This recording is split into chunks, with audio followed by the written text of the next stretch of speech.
The world outside the train window was a blur of burnt umber and dusty green. The Kansas prairie, relentless and endless, stretched out to meet a sky so vast it made you feel small.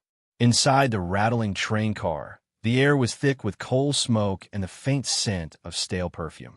Eliza Carter sat perfectly still, her back straight, her hands clasped tightly around a small, worn carpetbag on her lap. She was a woman trying very hard to look like she belonged, but her knuckles were white with the effort. Her dress, once a fine navy serge, was faded at the cuffs and hem. It was the best she had. Her gaze was fixed on the passing landscape, but she wasn't really seeing it. She was seeing the past, the closing doors, the disappointed faces back east. This journey west was not an adventure. It was a retreat, a final, desperate gamble on a man she knew only from a few letters. A flicker of movement caught her eye. The well-dressed woman across the aisle sniffed, her eyes sweeping over Eliza's mended gloves with a look of thinly veiled pity. Eliza turned her face back to the window, her jaw tightening. She would not be shamed. Not anymore. With a slow, deliberate breath, she opened her carpetbag. Nestled inside, carefully wrapped in a linen cloth, was a single jar of wild berry jam. The last thing her mother had pressed into her hand before she left. A taste of home, for when you're lonely, she'd said. The deep purple fruit glowed like a jewel in the slanted afternoon light. A tiny piece of a life she was leaving behind. The train car door slid open with a clatter. The conductor, a man whose face was a roadmap of long years on this line, moved slowly down the aisle. Next stop, Hope's End, his voice boomed, rough as gravel. Hope's End, 5 minutes. Eliza looked up, a crease of confusion on her brow. She leaned forward slightly as he passed her seat. "Excuse me, sir. I'm for Abilene." The conductor tipped his worn cap, offering a kind, weary smile. "Yes, ma'am. This is the Abilene line. Hope's End comes first.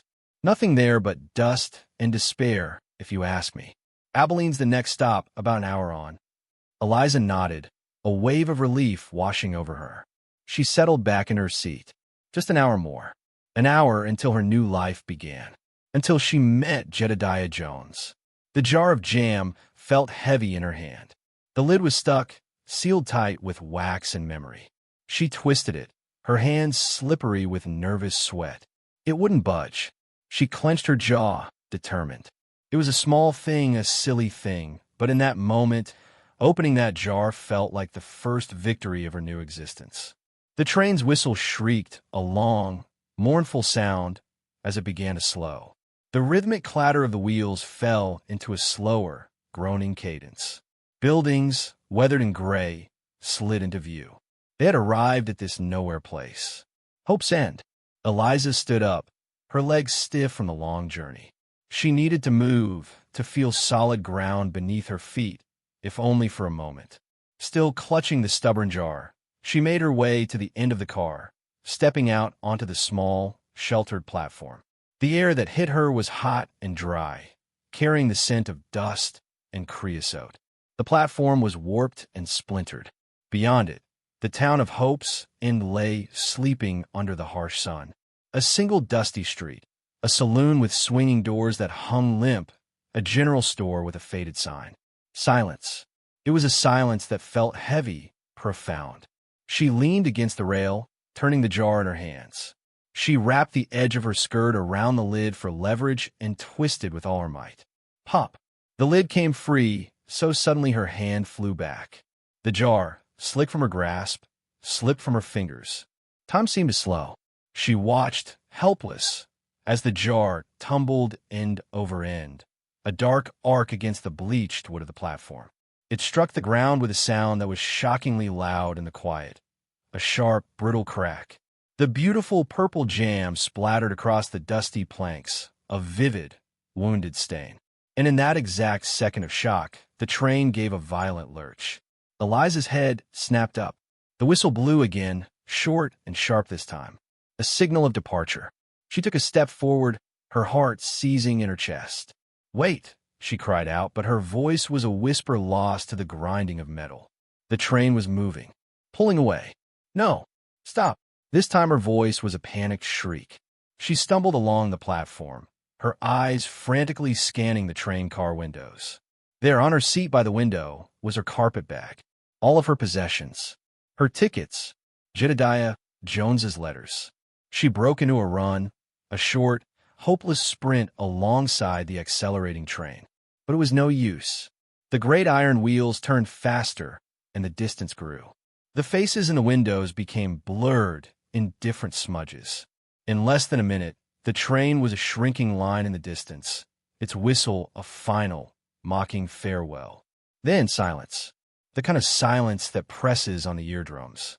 The wind whispered through the deserted street, lifting a ghost of dust from the jam splatter at her feet. Eliza stood alone on the platform, the vast, empty prairie at her back. The reality of her situation crashed down upon her.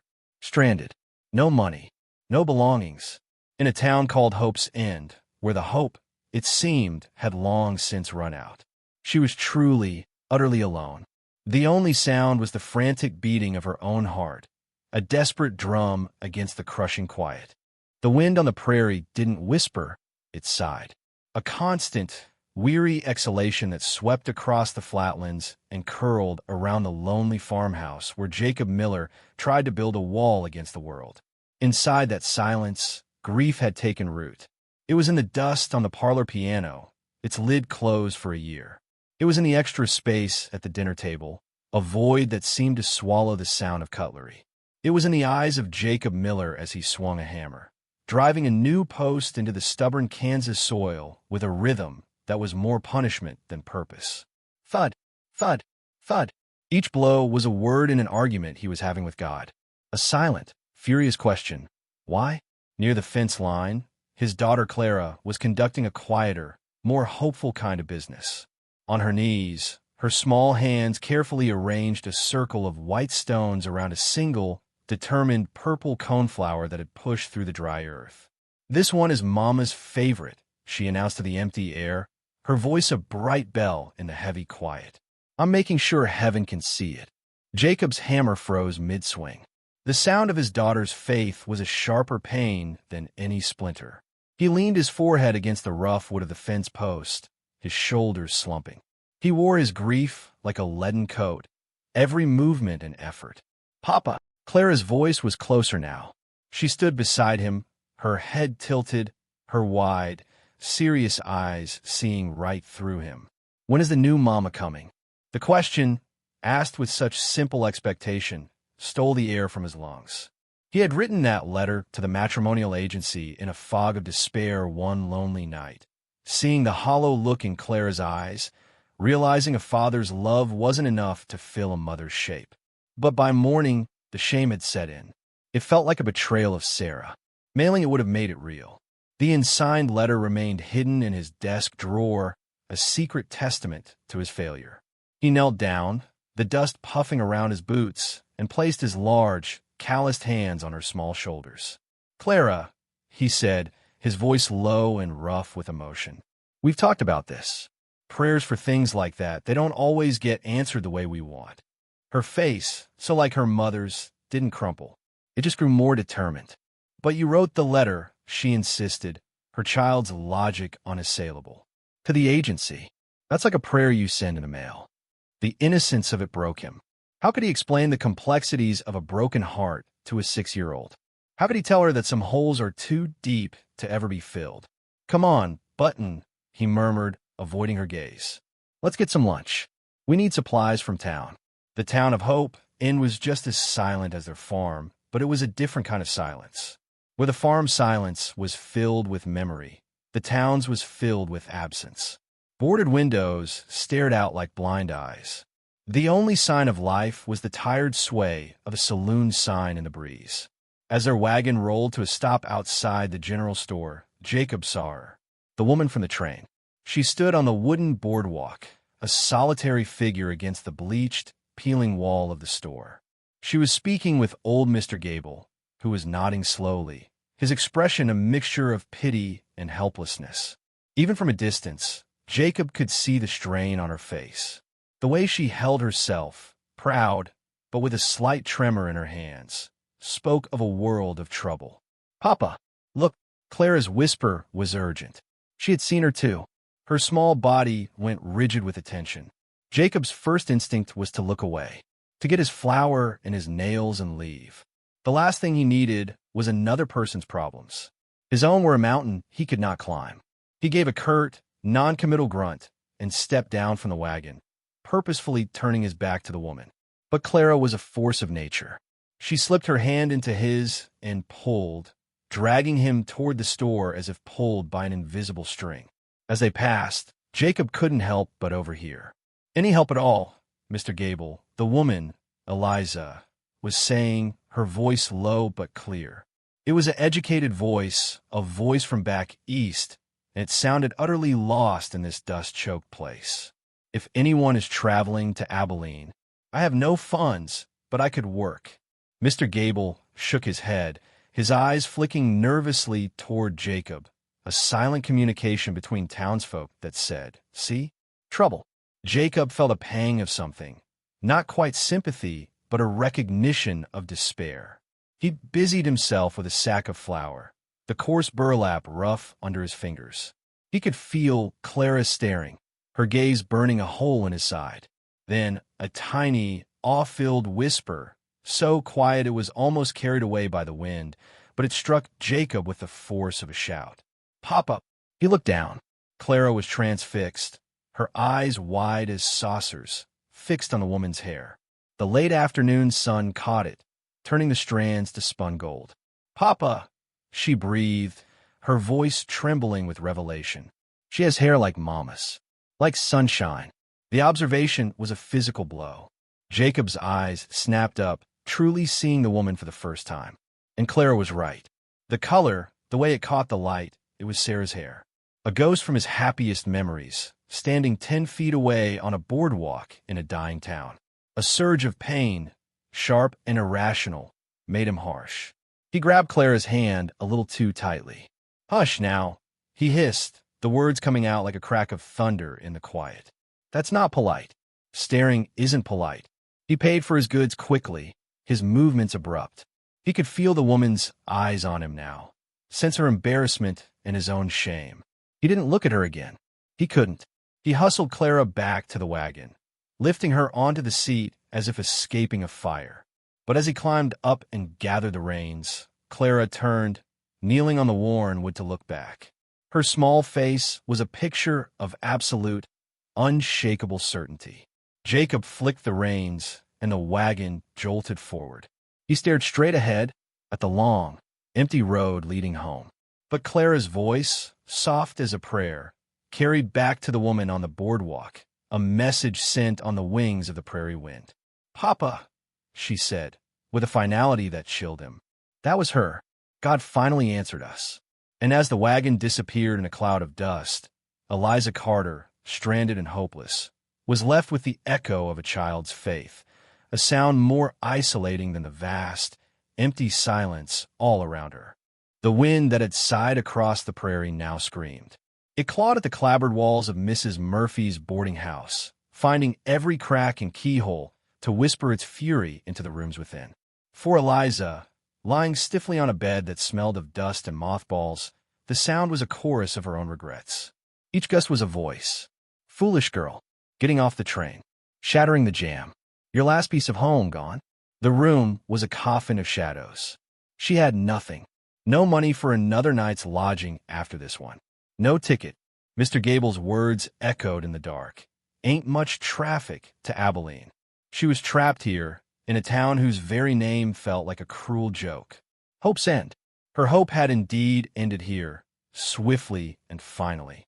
Then, another sound threaded its way through the storm's rage. A soft, muffled crying. It came from the next room, thin walls doing little to contain the sound of a child's pure, unadulterated sorrow. It wasn't a cry of pain, but of loneliness, a sound that knew the shape of emptiness. It was a mirror of the ache in Eliza's own heart, and she felt an unbearable urge to go to the child, to offer some comfort. But she was a stranger. She stayed where she was, listening, sharing the loneliness in the dark. The dawn did not break so much as it seeped into the world, a slow, gray leakage of light. The storm had left its calling card, a bruised sky and a landscape soaked and shivering. Inside the Miller barn, Jacob stared up at the new constellation of water droplets forming on the ceiling. A steady plink, plink, plink fell onto his precious hay stores below. The leak was worsening. He needed to patch it, and he needed help to do it. His usual hireman was down with fever. He was cornered. The thought that had been circling his mind all night, put there by his daughter's unwavering faith, now became a grim necessity. He stood at the kitchen window, watching the rain sheet down. Clara stood beside him, her small hand resting on his leg. "The roof will spoil," she stated, with a child's simple understanding of consequence. "It will," Jacob replied, his voice heavy. A long silence, filled only by the drumming rain. Then, Clara looked up at him, her eyes clear and certain. "The lady from town," she said. "It wasn't a question. She needs a place to stay. We can help her, and she can help you." Jacob closed his eyes. The logic was inescapable. It was a transaction, a simple, practical solution. He would offer shelter for labor. It had nothing to do with answered prayers or sunshine hair. It was about a leaky roof. "All right," he said, the word tasting like surrender. "One day, I'll go ask her." The walk into town was a sodden, miserable affair. The rain had turned the road to a river of mud that clung to his boots with each heavy step. By the time he pushed open the door to Mrs. Murphy's boarding house, he was soaked through and in a foul humor. The parlor was dim, smelling of boiled cabbage and beeswax. And there she was, Eliza Carter. She sat perched on the edge of a horsehair sofa, her back as straight as it had been on the train. She looked like a bird that had flown into a window, stunned but trying to maintain its dignity. When she saw him, her posture stiffened even further. A flush of embarrassment touched her cheeks.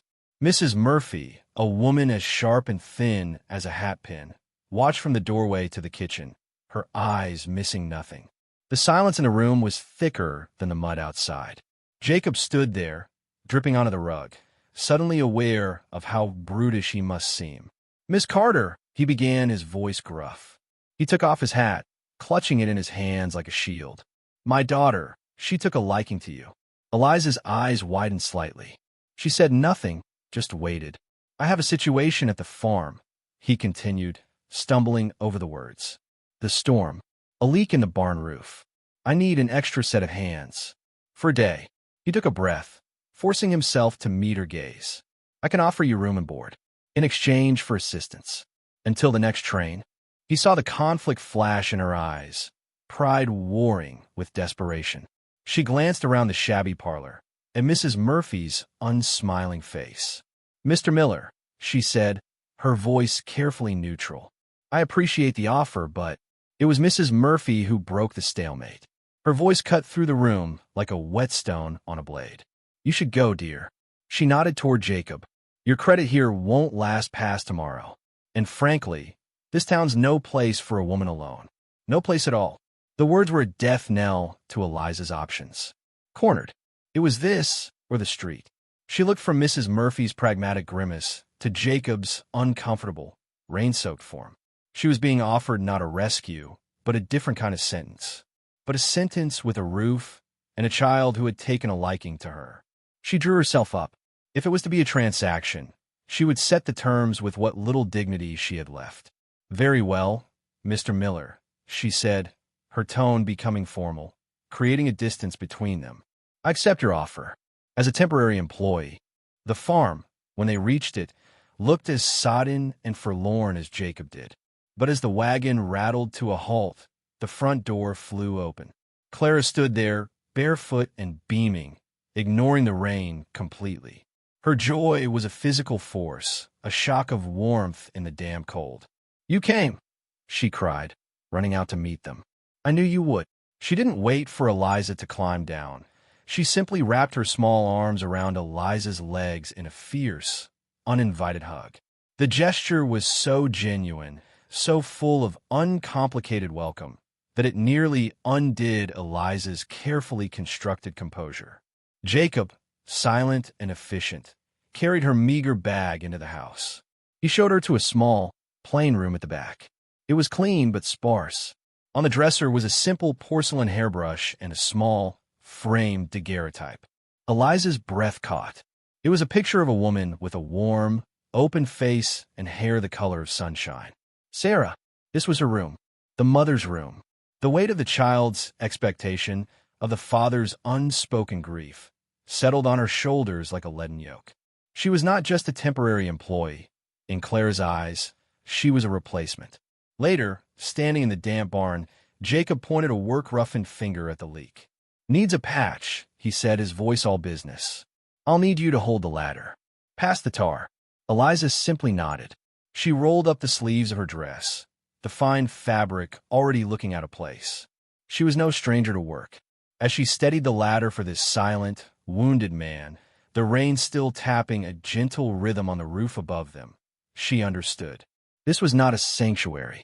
It was a test, a temporary arrangement built on a child's prayer and a leaking roof. And she had 3 days to see it through.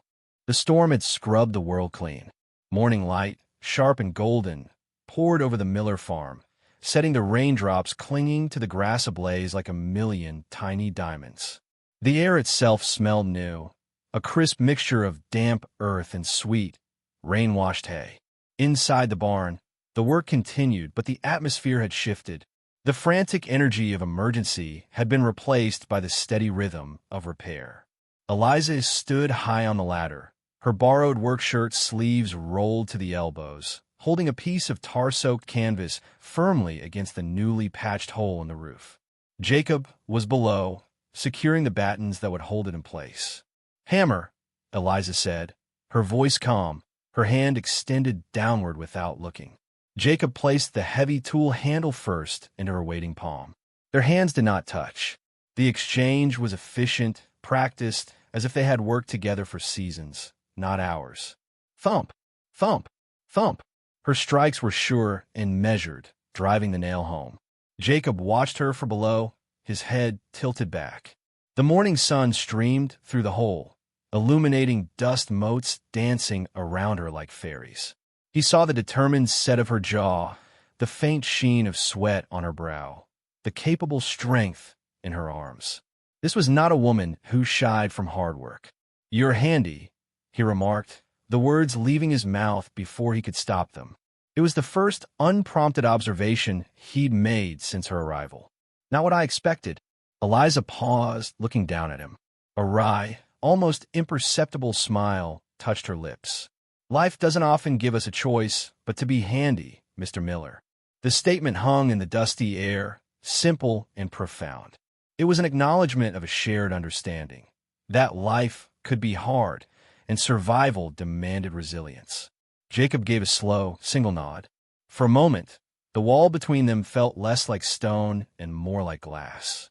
Later, Eliza moved through the quiet kitchen, trying to find her place.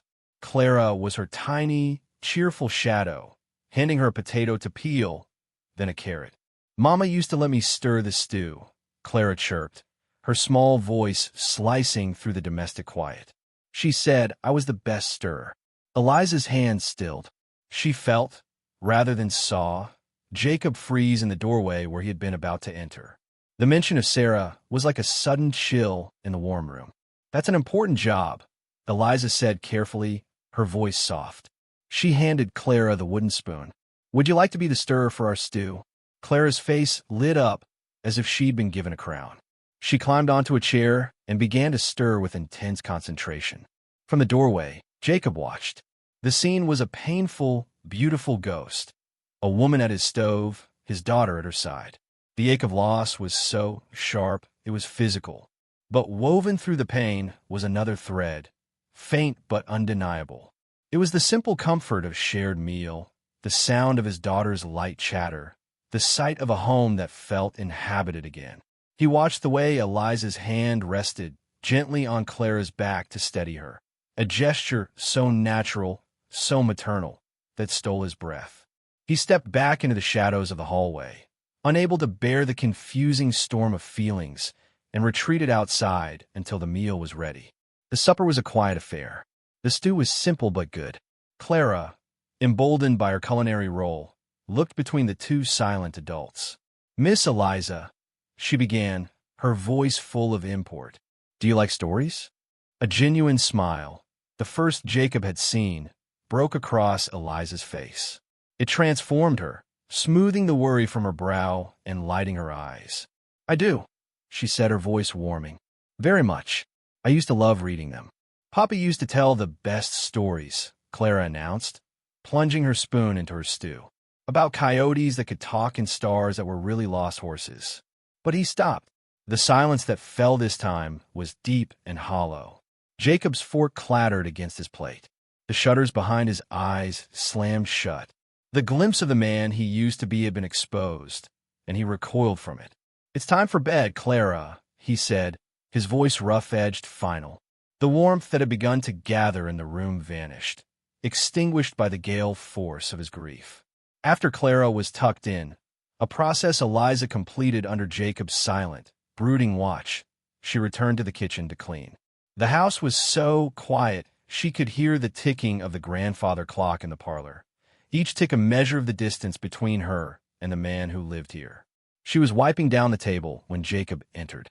He stood for a moment, looking oddly hesitant. Then he placed a small jar on the table between them. It was the jar of wildberry jam from Mr. Gable's store.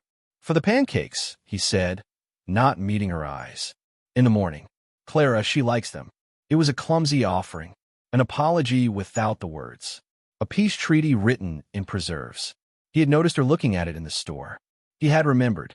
Eliza looked from the jar to his retreating back as he moved to leave the room.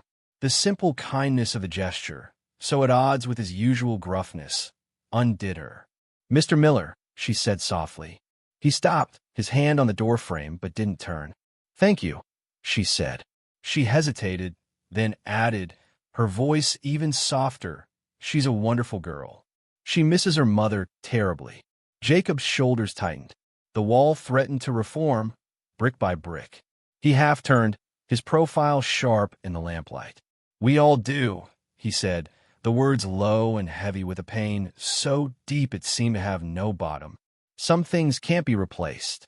And with that, he was gone, leaving Eliza alone in the kitchen with the jar of jam sitting on the table, a small, sweet, complicated symbol of a crack in the armor of a grieving man's heart.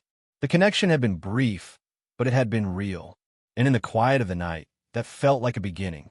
A fragile quiet had settled over the Miller farm, the kind of quiet that comes after a storm, not just of weather, but of emotion. The jar of jam sat on the kitchen shelf, a small, red beacon of a tentative truce. Eliza moved through her tasks with a new, cautious purpose. She was no longer just a stranded woman biding time. She was in some small way, helping. This morning, Clara's favorite dress had a torn hem. A simple thing, Eliza had offered to mend it. As she searched the parlor for a sewing basket, her eyes fell on Jacob's heavy oak desk. It was the only piece of furniture in the room that seemed to hold a presence, a gravity of secrets. She remembered seeing a pencil in the top drawer days before. Glancing toward the door to ensure she was alone, she pulled the drawer open. It stuck for a second, then slid out with a groan. Inside, amid scattered nails, a broken harness buckle, and a tinderbox, lay a few sheets of paper. Her eyes, seeking the pencil, skimmed over them, and then stopped. Her blood ran cold. The words seemed to leap off the page, each one a hammer blow. "To the matrimonial agency of St. Louis. I'm seeking a wife of good character, a mother for my daughter." The world tilted. The quiet of the house became a roaring in her ears. She snatched the letter up, her hands trembling so violently the paper rattled. She read it again, her heart pounding a frantic, painful rhythm against her ribs. It all made sense now. The horrible, crushing sense. His awkwardness in town. His reluctance to have her here. His sharp words. It wasn't just grief. It was disappointment. He had written for a bride. He had been expecting someone else. And she, Eliza Carter, was the wrong woman who had stumbled into his life. A poor substitute. An inconvenience he was too decent to cast out, but too disappointed to welcome. The shame was immediate and hot. She had accepted his charity, eaten his food, all while he was waiting for the real answer to his advertisement. She felt like a fraud. The tentative connection she'd felt over the jam jar, the shared work on the roof, it was all just pity. A man tolerating a stray dog until its proper owner arrived. A cold resolve solidified within her. She would not be an object of pity. She would not be a placeholder. She marched out of the house, the letter clutched in her hand like a weapon, her strides eating up the distance to the barn. Jacob was forking fresh hay into the stalls, the rhythmic, physical labor comfort. The scent of hay and horse was a simple, honest smell. For the first time in a year, the weight on his chest felt a little lighter. He hadn't spoken much to Eliza, but her presence was like a steadying hand on a rocking boat. The barn door creaked open, framing Eliza against the bright daylight. For a moment, he thought she was coming to help. Then he saw her face. It was pale, set in hard, angry lines. And in her hand, she held the piece of paper from his drawer. His heart plummeted. "Eliza," he began, but she cut him off, her voice trembling with a fury born of deep hurt. "I understand now," she said, her words sharp as shards of glass. She thrust the letter toward him. "This is why you were so short with me at the store. This is the real reason for your distance. You were expecting someone else. You think I'm her, and I'm a disappointment you're now stuck with." Jacob stared at the paper, the words he'd written in a moment of desperate weakness now staring back, accusing him. He took it from her, his own hand unsteady. "You misunderstand," he said, the words feeling thick and clumsy. "I never sent this." "But you wrote it," she fired back, her voice rising. "You intended to. You wanted a mail-order bride, and now you're saddled with a stranded woman you feel obliged to care for. Is that why Clara looks at me that way? Because you told her you sent for a new mother?" The accusation, so close to the complicated truth of Clara's faith, was the final straw. The fragile peace shattered. The pain he had been holding back for a year broke through the dam. "I couldn't," he shouted, the sound echoing in the high rafters of the barn. He wasn't shouting at her, but the ghost that stood between them, at the injustice of it all. He slammed his fist against a wooden post, the impact reverberating through the silent barn. He turned to her, his eyes blazing with a raw, unchecked agony she had never seen before. "It was a moment of weakness.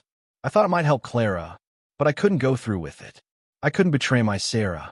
The name, Sarah, hung in the dusty air between them, a sacred, painful invocation. It was the first time he had spoken his wife's name to Eliza, and it carried the weight of 1,000 memories, 1,000 tears. The fight went out of Eliza. Her anger evaporated, replaced by a devastating wave of compassion. She saw it now, not as a rejection of her, but as the act of a man drowning in grief, unable to move forward, unable to let go. She took a step closer, her voice softening, though it still shook with emotion. "So you are betraying her by letting me stay? By letting your daughter grow attached?" The question was a direct hit. Jacob had no defense. He looked utterly lost, a man torn between the love for his dead wife and the needs of his living daughter, between the past he cherished and a future he feared. He looked away, toward the open barn door, toward the freedom of the prairie. His voice, when it came, was a hollow whisper, a surrender. "The train comes tomorrow. You'll be on your way to your Mr. Jones in Abilene." He finally met her eyes, and the pain in his was unbearable. This, he gestured between them, at the farm, at the whole impossible situation. This was just an interruption. The word was a dismissal. It reduced her presence, the mended dress, the shared meals, the patched roof, to a meaningless blip. He turned his back on her and walked out of the barn, leaving her alone with the scent of hay and the echo of his heartbreak.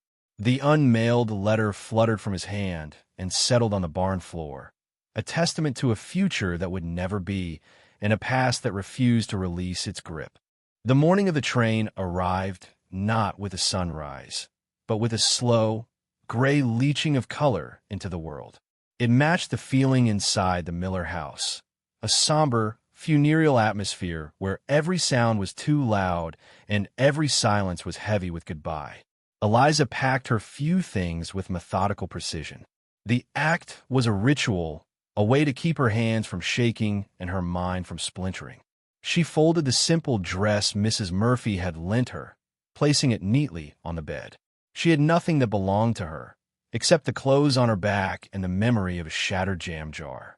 She was leaving exactly as she had arrived, with nothing. But now, the emptiness felt infinitely deeper. The door to her room creaked open. Clara stood there, still in her nightdress, her small face pale and her eyes red-rimmed. She hadn't cried loudly. Her grief was a quiet, devastating thing. "You're not really leaving, are you?" The question was a whisper, a final, desperate plea. Eliza's composure threatened to crack. She knelt, the rough homespun of her skirt pooling on the floor, and took Clara's small, cold hands in her own. "I have to, sweetheart," she said, her voice thick. "Someone is expecting me." The words tasted like ash. Jedediah Jones was a phantom, a name on a page. The man standing silent and grim in the kitchen was real. Clara's chin trembled. "But what if we need you more?" The question hung in the air, unanswered, because Jacob walked in. He stood in the doorway, his broad shoulders filling the frame, his face a mask of stoic resignation. He had heard. Their eyes met over Clara's head. A long, complex look that held a universe of unspoken words. The shared work, the jar of jam, the shattered piece in the barn. It was a look of mutual understanding and of profound loss. "The wagon's ready," he said, his voice gravelly. He avoided her gaze, focusing instead on a point on the wall behind her. The practicalities were a shield for them both. The ride into town was made in near total silence. The only sound was the crunch of the wagon wheels on the hard-packed earth and the occasional, hiccuping sob Clara could no longer suppress, her face buried against Jacob's side. The vastness of the prairie, once terrifying to Eliza, now seemed to mock the smallness of their drama. The sky was an endless, indifferent blue. Hope's Inn looked just as desolate as the day she had arrived. The same dust devils danced in the street. The same air of abandonment clung to the buildings. They pulled up to the platform. It was the very spot where old life had ended. Now it felt like it was about to happen all over again. They stood there, a tense, miserable trio. Jacob kept his distance, his hands shoved deep in his pockets, his gaze fixed on the empty tracks stretching to the horizon. Clara clutched Eliza's hand as if it were a lifeline. Then Jacob spoke, his voice low, meant only for her. He didn't look at her. "Jedediah Jones is a lucky man." The words were a benediction and a dismissal, an acknowledgement of the future she was choosing, and a final wall erected between them. Eliza looked at him, at the strong, sad profile etched against the sky. "I hope so," she whispered. It was the truest thing she could say. And then it came, faint at first, then growing. A distant, lonesome whistle that sliced through the quiet. The sound of destiny, the sound of escape. Clara began to cry in earnest, her small body shaking. Jacob finally looked at Eliza, and in that moment she saw it. Not anger, not relief, but a raw, helpless torment. He was letting her go because he believed he had to, because he believed he had no right to ask her to stay. The train appeared as a smudge of black and smoke, growing larger, its approach an earthquake of sound and vibration. It screeched to a halt before them, metal groaning, steam hissing like a great, impatient beast. The world was suddenly a chaos of noise and movement. The conductor, the same weathered man from her first fateful stop, stepped down. "Abilene, next stop. All aboard." This was it, the moment of decision. The safe, planned future was a single step away. The prosperous farmer, the respectable life. It was what she had come for. She picked up her small bag. She looked at the open door of the train car, a dark rectangle leading to a known, if unloved, fate. Then she looked back. She saw the man, broken by grief but honorable to his core. She saw the little girl, whose entire heart was about to be shattered on the platform of a town called Hope's End. She saw the need, a need so much more real, so much more urgent than Jedediah Jones's want. The conductor glanced at her expectantly. Eliza took a step, but not toward the train. She turned her back on it, facing Jacob and Clara. Her voice, when she spoke, was clear and steady, carrying over the hiss of the engine. It was a voice that had found its strength. "I'm not going." The conductor blinked, shrugged with the indifference of a man who has seen everything, and waved his flag. "All aboard." The great wheels began to turn. The train gave a mighty heave and started to pull away, slowly at first, then gathering speed. It left them there, the three of them, standing on the platform as it receded into the distance, its whistle blowing one last, fading note. The silence that returned was immense. But it was a different silence. It was a silence filled with possibility. Eliza looked at Jacob, whose mask of stoicism had shattered into pure, uncomprehending shock. "Jedediah Jones wanted a bride," she said, her eyes holding his, allowing a small, tremulous smile to touch her lips. "But it seems you and Clara, you just needed a friend." She paused, letting the word hang between them. A simple, honest word that could build a foundation for so much more. And friends don't leave when they're needed. Jacob stared at her, his chest rising and falling with the force of his breath. He had no words. The hope that dawned on his face was so bright, so terrifying, it was almost painful to behold. But Clara had all the words she needed. With a cry of pure, unadulterated joy, she broke from her father's side and launched herself at Eliza, wrapping her arms tightly around her waist. "I knew it," she sobbed into Eliza's dress, her voice muffled but triumphant. "I knew you were ours." Jacob finally moved. He took one step, then another, until he was standing before them. He didn't speak. He simply reached out and placed a hand on Clara's head, and his eyes, full of a gratitude too deep for language, met Eliza's. In that look was a promise, a beginning. On the platform where her life had once shattered, Eliza Carter chose to stay. And in the choosing, she started to piece it back together again. The decision to stay was a seed. And in the weeks that followed, the Miller farm became the soil where it took root, sending out fragile, tenacious shoots of a new life. The change was not loud or sudden. It was quiet, like the turning of a page. It was in the small, deliberate shifts that slowly painted over the gray palette of grief. Montage began. Scene 1. The room. Eliza's spare room is no longer just a guest room. A wildflower, picked by Clara, sits in a glass of water on the dresser. Eliza's hairbrush, a simple, silver-backed one Jacob surprisingly produced from a trunk, rests beside Sarah's. It is not a replacement. It is an addition. A silent acknowledgement that there is space for her here. Scene 2. The storybook. Eliza sits with Clara on the porch swing, a worn copy of Aesop's Fables open on her lap.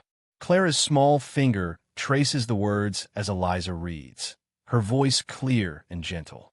"The wolf in sheep's clothing," she reads. Clara snuggles closer, her head resting against Eliza's arm. "He's not very nice, is he?" she whispers.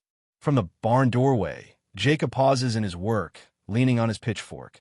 He doesn't just hear the story. He watches the picture they make. The evening sun gilds them both. He doesn't smile, not yet. But the permanent crease of pain between his brows softens, just a little. Scene 3. The garden. Eliza, wearing a wide-brimmed hat, works alongside Jacob in the vegetable garden. She is learning, her hands soon smudged with earth. He points to a weed, showing her how to distinguish it from the young carrot tops. "Like this," he says, his voice low, not with sadness, but with concentration. She mimics his motion, pulling the weed cleanly. They work in a comfortable silence, their movements falling into a natural rhythm. When her hat tumbles off in the breeze, he retrieves it for her. Their fingers brush during the exchange. This time, neither pulls away. Scene 4. The coyote story. Evening. The dinner dishes are cleared. Clara, bathed and in her nightgown, looks at her father with wide, hopeful eyes. "Papa, a story?" Jacob starts to shake his head, the old habit of refusal rising. But then he glances at Eliza, who gives him a small, encouraging nod. He takes a breath. "All right," he says, his voice rough with disuse. He settles into his armchair. Clara sits at his feet, and Eliza takes the rocking chair, her mending in her lap. Jacob begins haltingly at first. There was a coyote, so tricky he could talk the stars right out of the sky. As he speaks, he finds the rhythm. Clara listens, enthralled. Eliza watches him, her needle still. She sees the ghost of the man he must have been, the storyteller, the father full of light. He finishes the tale, and for a moment, the room is filled with a warm, complete silence. Clara sighs with contentment. That was a good one, Papa. Scene 5. The general store. Jacob is in town, buying nails.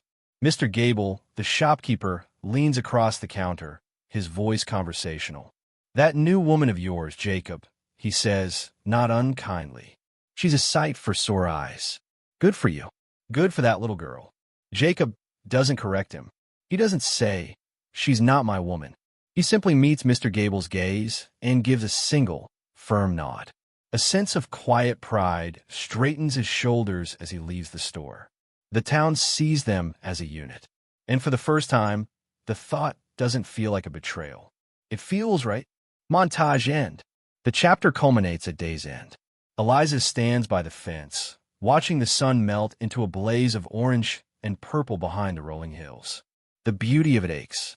It is the same landscape she once saw as barren and threatening. Now it feels like home. She hears his footsteps behind her. He comes to stand beside her, not too close, but close enough that she can feel the warmth of his presence. They watch the sunset together for a long, quiet moment. The silence between them is no longer empty. It is full. I never thanked you, Jacob says, his voice soft in the twilight. For staying. Eliza turns her head to look at him. The dying light catches the silver in his hair, the new softness in his eyes. You don't have to, she replies gently.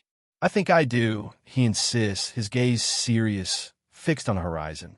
You've brought the color back. He pauses, searching for the right words. To this place. To Clara. He finally turns to face her fully, his eyes holding hers. To me. It is the most vulnerable thing he has ever said to her. The last of the walls are down. He reaches out, his movements slow, giving her every chance to pull away. His hand, calloused and strong, covers hers where it rests on the fence post. It's not a gesture of passion, but of connection, of gratitude, a promise. Eliza's breath catches. She doesn't pull away. Instead, she turns her hand under his, so their palms meet, their fingers intertwining. The touch is electric, a current of understanding and unspoken feeling passing between them. They stand there, hand in hand, as the stars begin to pepper the vast, darkening sky. The foundation of their life together, once cracked and broken, has been repaired, not by a dramatic gesture, but by 100 small, quiet moments. It is now strong enough to build upon. And in the peaceful quiet, they both know that the building has already begun. The peace that had settled over the Miller farm was like a deep, clear pool. For a month, its surface had been unruffled, reflecting only the quiet joy of a family discovering itself. But peace, like any fragile thing, is vulnerable to the distant beat of approaching hooves. It was Clara who saw him first, a rider moving at a steady, purposeful pace down the road that led to their door. It was not the familiar, slouched posture of a neighbor. This man sat straight in the saddle, his clothes too clean, his bearing too formal for hope's end. Papa, Clara called from the porch, where she was helping Eliza shell peas. Someone's coming. Jacob emerged from the barn, wiping his hands on a rag. He squinted against the sun. A cold knot tightened in his stomach. He knew, with a dread as certain as sunrise, who it was. Behind the rider, at a slower pace, came Sheriff Miller, a relative who oversaw the sparse county with a weary sense of duty. The rider reined in his horse. He was a man in his 40s, with a stern, clean-shaven face and eyes that held no warmth. They scanned the farm, the simple house, the woman on the porch with a dismissive flicker.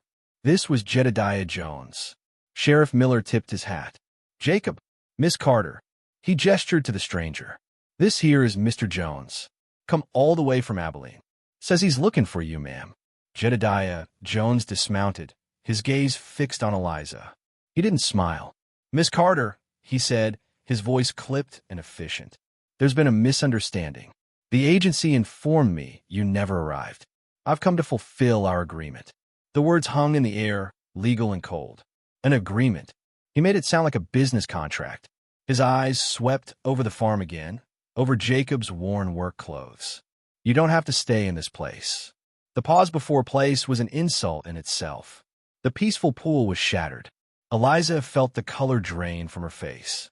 The safe, planned future she had turned her back on was now standing in her yard, demanding its due. Jacob stood frozen, his feet rooted to the earth.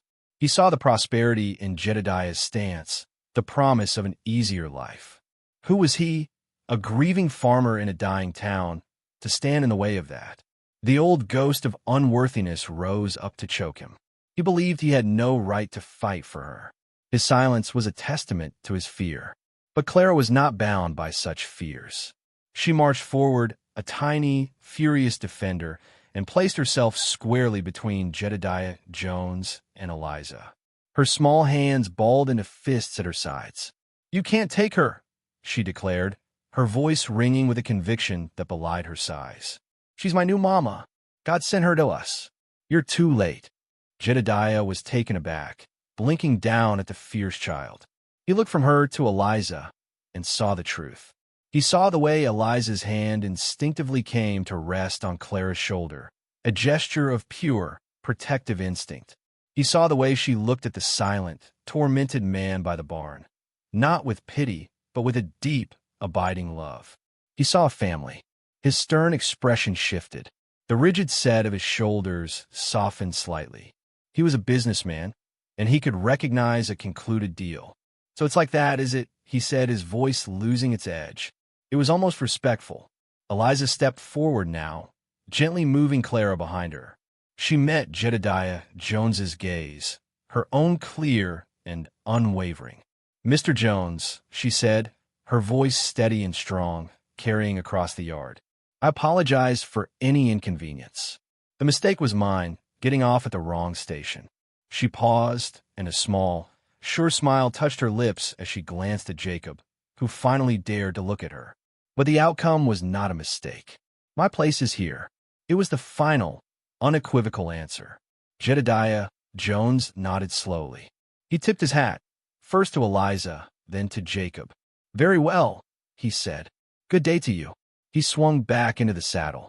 With a nod to the sheriff, he turned his horse and rode back down the road, away from their lives forever. The threat vanished as quickly as it had appeared, leaving behind a silence that was trembling with relief and newfound strength. The sheriff tipped his hat again and followed, leaving them alone. The three of them stood in the yard, the dust from the departing horses slowly settling. The fear and tension dissolved, replaced by a soaring, breathtaking joy. Clara was the first to move, throwing her arms around Eliza with a cry of triumph. Jacob crossed the space between them in 3 long strides. He didn't hesitate. He took Eliza's face in his hands, his touch gentle but sure. His eyes, full of a love he no longer had to hide, searched hers. "Eliza Carter," he whispered, his voice rough with emotion.